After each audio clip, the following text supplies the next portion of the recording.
introducing you Mark Congreve from ICAN. He's a private consultant who's been working on herbicide resistance and weed management in Australia for the last 30 years. So we're today in the Burdekin, where there's been cases of crowsfoot that has been confirmed resistance to haloxyphop. Haloxyphop is a group A herbicide. Trade name, for example, is Burdekin. So we're just going to let Mark explain to us what it means and what are the management strategy we need to put in place to control it in the future. Okay, so we're in this paddock and we're looking at some of these larger crowsfoot plants. These have actually escaped. They haven't been treated with haloxyphop or verdict, but they have definitely escaped other herbicide treatments. So one of the key things we need to keep in mind if we're talking about using those products like haloxyphop is they need to be targeted at very small weeds.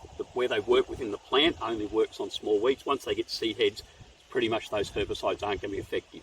So we can't really use haloxyphop to control weeds like this. We need to get them within much smaller than that.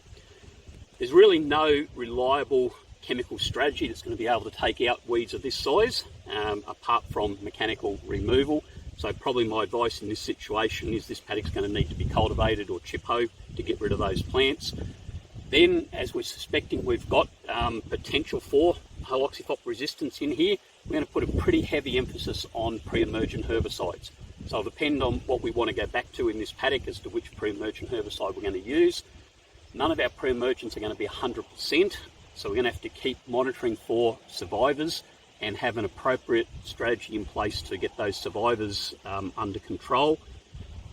If we're dealing with grass weeds in general, if we can stop weed set for 2 to 3 seasons, we'll generally drive that population down to very low numbers, even in the presence of resistance.